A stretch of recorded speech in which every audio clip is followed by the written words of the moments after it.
बिहार में हर दिन गरीब लोगों की हत्या हो रही है, जिस पर इन लोगों का ये डिप्टी सीएम का कभी आंख नहीं खुला।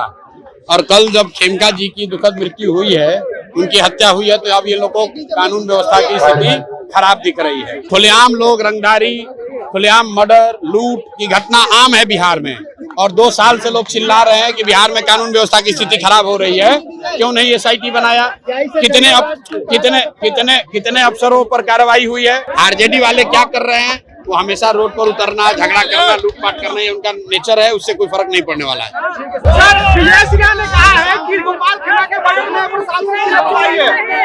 बीएस सिन्हा ने कहा है कि गोपाल खेमा के मर्डर में प्रशासन की लापरवाही है। दोनों डिप्टी सीएम ने कहा है कि नीतीश कुमार एसआईटी का गठन हुआ है। आपको लगता है सर, क्या ये ऑप्टिक्स नहीं है? क्या ये ऑप्टिक्स नहीं है? आप देखिए, एक व्यक्ति की हत्या हुई है और ये दुखद है, लेकिन वो बड़े व्यक्ति हैं।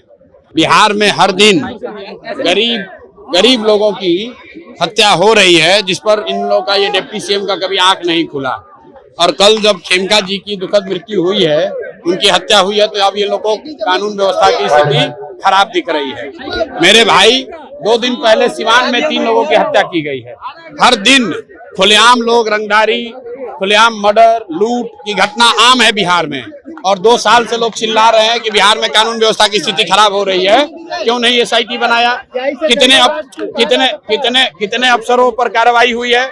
आप बताइए, पिछले 1 महीने में 5 बच्चियों का रेप हुआ, जिसमें कम से कम 4 बच्चियों की दुखद मृत्यु हुई है रेप के बाद।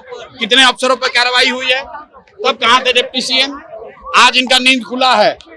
अरे भाई, जब तुम्हारे हाथ में सरकार, तुम्हारा बाल ही खत्म हो गया है, तो खाली 4 अफसर और 4-5 उगाही मंत्री जो हैं, ये सब लूटने में लगे हुए हैं। किसी को बिहार की चिंता नहीं है। बिहार की जनता मर रही है, लोगों के आंख में धूल झोंकने का काम कर रहा है।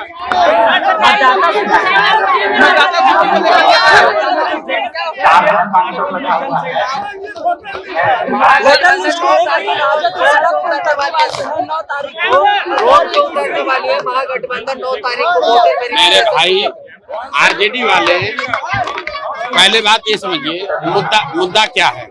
मुद्दा ये है कि इलेक्शन कमीशन यहाँ पर बहुत बड़े पैमाने पर इलेक्टोरल रोल का रिवीजन कर रहा है, जिसमें ये संभावना है कि बहुत सारे लोगों का जिनके पास सही जिनके इलेक्शन कमीशन के हिसाब से पेपर नहीं है, उसका नाम वोटर लिस्ट से काट दिया जाएगा। और ऐसी संभावना बताई जा रही है कि जो गरीब है, जो बाहर मजदूरी करता है, जिसका घर बाढ़ से प्रभावित है, उसके पास शायद ये पेपर न हो। तो इलेक्शन कमीशन को इसका संज्ञान लेना चाहिए। आरजेडी वाले क्या कर रहे हैं? वो हमेशा रोड पर उतरना, झगड़ा करना, लूटपाट करना, ये उनका नेचर है, उससे कोई फर्क नहीं पड़ने वाला है। एक सवाल और बताइएगा, जैसे कि अभी आप पिछले सवाल में बोले कि हम अगला दशहरा दिवाली, अगर हमारी सरकार आती है, सत्ता में आते हैं, तो अगला दशहरा दिवाली आपके परिवार के साथ बीतेगी। आखिर 1 साल में क्या रणनीति लाने वाले हैं कि 1 साल में ही पूरा पलायन रुकेगी? 2 बरस से घूम घूम के गांव में समझा रहे हैं। उस समय आप सो रहे थे। जाइए, पढ़िए, देखिए। आप लोग पत्रकार हैं। बिहार में सिर्फ नेताओं की हालत नहीं खराब है, आप जैसे पत्रकारों की भी हालत खराब है, जो 2.5 बरस से जो सवाल का जवाब देते गले में गांठ पड़ गया, लेकिन आपको समझ में नहीं आ रहा है। जन स्वराज एकमात्र ऐसा दल है जिसने पूरा ब्लूप्रिंट दिया है कि 1 साल में कैसे पलायन को रोका जाएगा। पलायन रोकने के लिए बिहार से पूंजी का पलायन रोका जाएगा। जब पूंजी का पलायन रुकेगा तो बुद्धि का पलायन रुकेगा। जिस दिन पूंजी और बुद्धि का पलायन रुक गया, उस दिन श्रम का पलायन भी रुक जाएगा। चलिए।